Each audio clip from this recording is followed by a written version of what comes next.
So in terms of standard setting, the main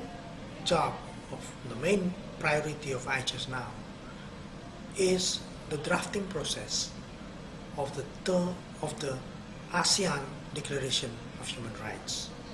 This will be a very important and fundamental document for ASEANs in order to develop in the future any other instrument, conventions, which will be more legally binding for the ASEAN member states.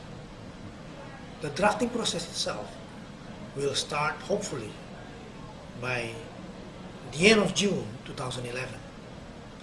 The second priority in the standard setting is actually supporting a process that ASEAN is now undergoing,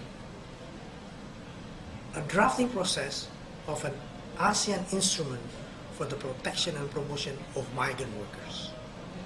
As we know, there is already an ASEAN declaration to protect and promote the rights of migrant workers in 2007. So the implementation of that declaration is to have one instrument which is more binding. If it is not legally binding, but it is more binding rather than just a declaration, which is an authoritative document that will guide ASEAN member states in the promotion protection. Addressing the human rights challenges in ASEAN, AICHR, as we know, the mandate and functions, there is no a power to review a country situation of any member state of ASEAN. The approach of AICHR is actually addressing human rights issues, which is actually trans-border human rights issues. Another which is become a priority at this time is actually the responsibility of corporations in their business operations to respect, and that's finally as well protecting human rights of the ASEAN people. The second thematic studies challenges that become a priority is the issue of the protection of the most vulnerable groups of peoples in ASEAN in the context of migration. So what we have identified at this stage is two: the so-called irregular migrant workers or undocumented migrant workers and domestic workers, which consists actually most 80% are women. That includes also girls and children that are affected by the process of migrations in ASEAN countries. So one will have to look in that way. When a body is already established as a result of a compromise, a political compromise, now the main task is actually now how to work it out that this enabling nature of that institutions will then be seriously addressed to be able to strengthen how the commission, the effectiveness of the work of the commission. Yeah? That means the fact that I am there, elected and appointed, actually coming from the civil society background, to be more specific, from the human rights NGO, that is the thing that give an opportunity to try to convince other members of the commission, which is representing their government, with a very different nature that what Indonesia has, to really try to convince them that yes, we are going to build this institution to get stronger, and how to achieve that goals, then we'll have to be determined together. Yeah? As a part of a team to strengthen this institution, that will then become one very important institution that will be felt by the peoples of ASEAN. Because if AICHR is not going to address that, then it will be an institution that will be disconnected from the real world, disconnected from the purpose, how that institution is actually established is actually to serve the protection and the promotion of human rights of ASEAN people.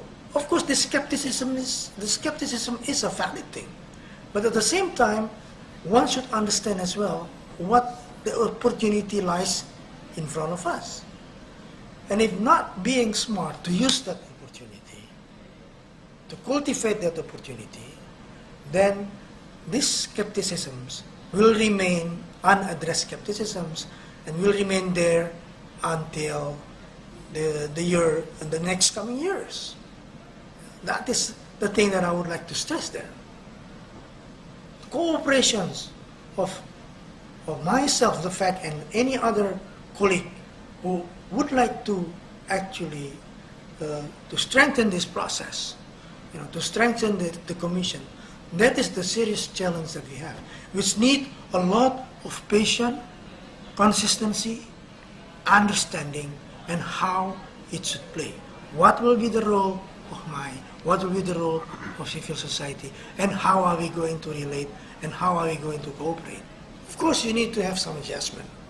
I'm coming from an advocacy group. I'm not coming from the think tank group providing recommendation, and friendly, very friendly, always very friendly with the governments. And advocacy, the nature of advocacy group is actually both.